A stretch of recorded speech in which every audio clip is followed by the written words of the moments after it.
کی پوری کہانی. تو چلیے شروع کرتے ہیں ویڈیو اور بہن سے پتہ کرتے ہیں کہ آخر کیوں اسلام میں آئیں.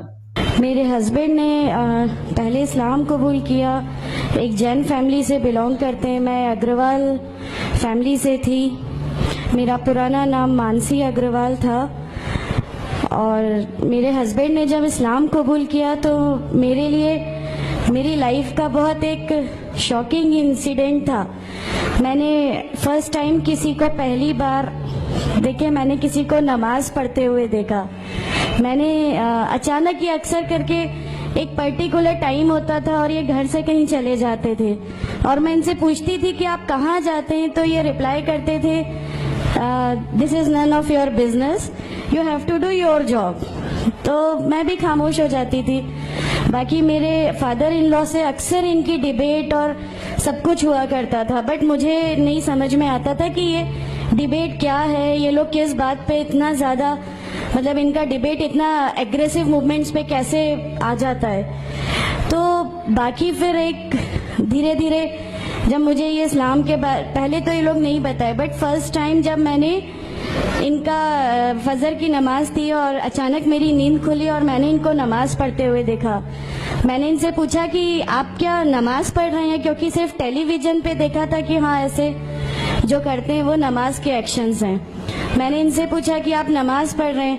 انہوں نے کہا کہ ہاں میں نماز پڑھ رہا ہوں. میں نے بالکل دیر نہیں کی میرے فادر ان لا کو بتانے میں.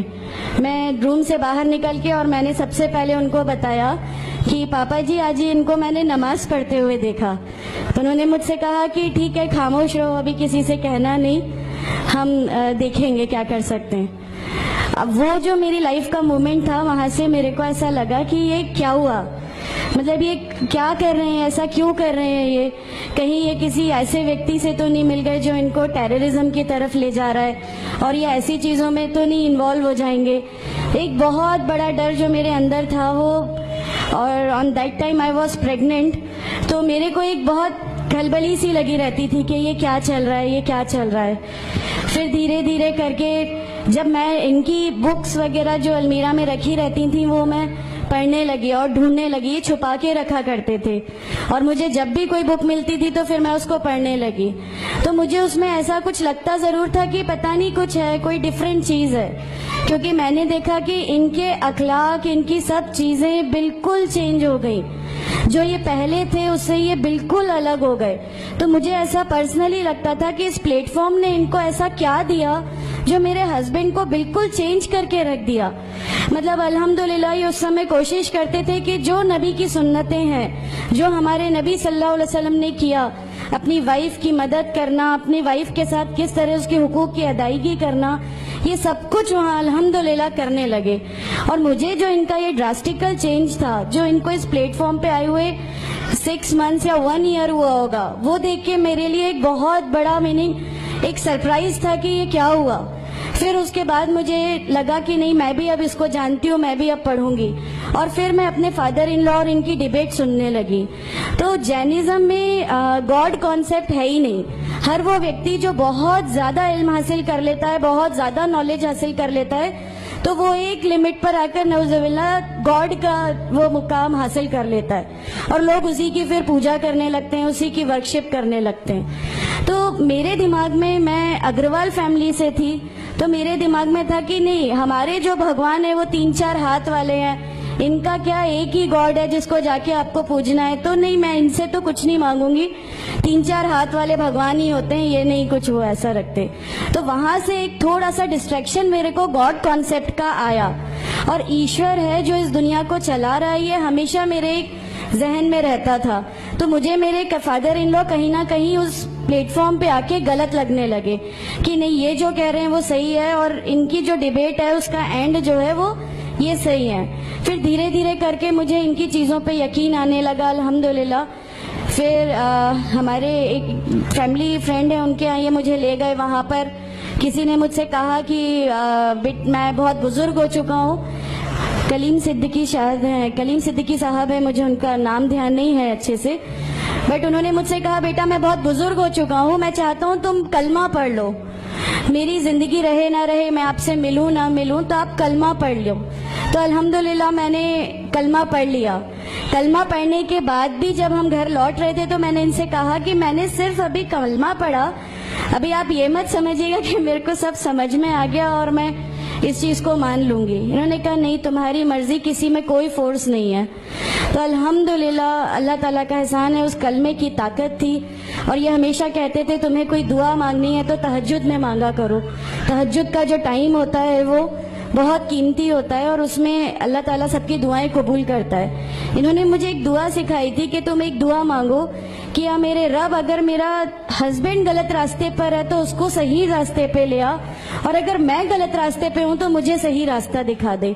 الحمدللہ میں یہ دعا کنٹینیو مانگتی تھی۔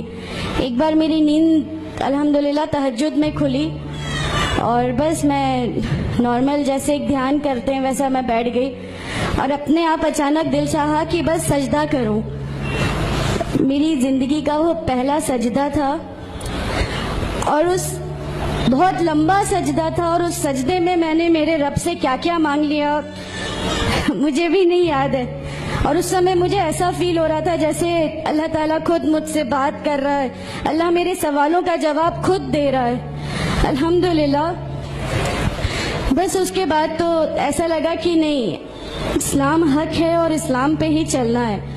اس کے بعد پھر بہت ساری پریشانیاں لائف میں آئیں، سب کچھ آیا، بٹ الحمدللہ اللہ کا احسان ہے کہ اللہ تعالیٰ نے ہر پریشانی، ہر چیز کو ایسے لے لیا کہ ہم لوگوں کو کبھی احساس ہی نہیں ہونے دیا کہ یہ کوئی پریشانی تھی۔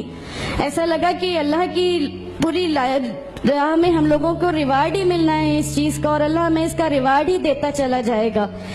الحمدللہ بس اس سمے سے شروعات ہوئی تھی دین اسلام کی۔ الحمدللہ آگے چل کے پریشانیاں، تکلیفیں ہر ریورٹ کی زندگی میں آتی ہیں، لیکن میں ہر ریورٹ بہن سے یہ کہنا چاہتی ہوں کہ اللہ کی خاطر آپ لوگ اس دین میں آئے ہیں، کسی اور چیز کے لیے نہیں آئے، تو اللہ ہی کی خاطر ان پریشانیوں کو بھی جھیلیے، اللہ ہی کی خاطر جھیلیے۔ اللہ تعالیٰ اگر آپ لوگوں سے ماشاءاللہ، میں جب گھر سے نکلی، جب ہمارے فادر ان لا نے ہمیں گھر سے نکالا، میرے بچے کی، چھوٹا بچہ تھا، چھوٹے والے کی صرف ایک دودھ کی بوتل تھی، اس کے علاوہ کچھ بھی نہیں تھا۔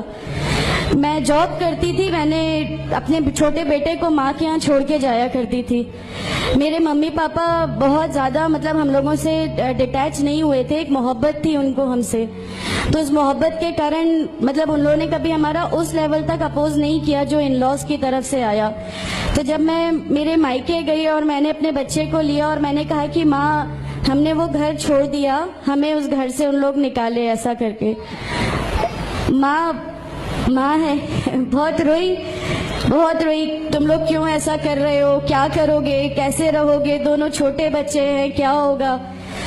میں نے کہا کہ ماں آپ صرف ایک ماں ہو نا، وہ مجھے 70 ماؤں کے برابر محبت کرتا ہے، تو جو رب مجھے میری 70 ماؤں کے برابر محبت کرتا ہے وہ کیسے اس دنیا میں مجھے رسوا کر سکتا ہے۔ صرف ایک چھوٹا سا یہ وشواس تھا، الحمدللہ اس وشواس کو رکھتے ہوئے ساری چیزیں، سب پریشانیاں ایسے اللہ تعالیٰ نے لے لی کہ اس کا میرے پاس کوئی کہنے کے لیے بھی شبد نہیں ہے، الحمدللہ۔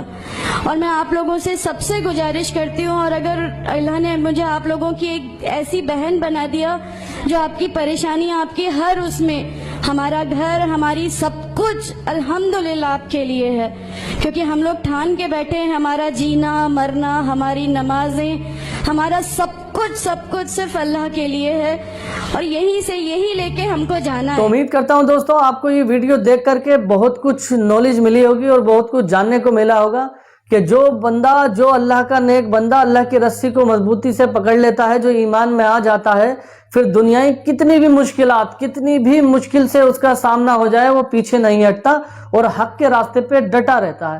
تو ماشاءاللہ اس بہن کے لیے میں پورے دل سے دعا کرتا ہوں، آپ لوگ بھی دعا کرنا کہ اللہ تعالیٰ ان کی زندگی کو خوشحال بنا دے، ان کا اپنا مکان بن جائے اور یہ ایک خوشحال زندگی گزار سکیں۔ اسی طرح کی اگر آپ کو ریورٹ مسلم اسٹوریز کی کہانی پسند آتی ہو، جو لوگ غیر مسلم، غیر مذہب سے اسلام میں داخل ہوتے ہیں، تو آپ ہمیں کمنٹ کر کے بتا سکتے ہیں یا ویڈیو کو لائک کر سکتے ہیں، جس کے ذریعے اور زیادہ ریسرچ کر کے اس طرح کی ویڈیو آپ کے لیے نکال کے لا سکوں۔ دعاؤں میں یاد رکھنا، انشاءاللہ تعالی ایک نئی ویڈیو کے ساتھ آپ کے سامنے ظاہر ہوں گا، اور ایک چھوٹی سی التجا آپ سے پھر سے کر رہا ہوں کہ یہ ویڈیو کنہیں 2 لوگوں کو اپنے واٹس ایپ میں شیئر کر دینا. نیک بات، اچھی بات آگے پہنچانا صدقہ جاریہ ہوتا ہے. پتہ یہ ویڈیو شیئر ہوتے ہوتے کسی ایسے شخص کو چلا جائے جس کا دل متاثر ہو اور وہ ایمان لے آئے، اور اس کے ایمان لانے میں آپ کا ہاتھ اور آپ کا بھی حصہ ہو. تو انشاءاللہ پھر ملوں گا ایک نئی ویڈیو کے ساتھ.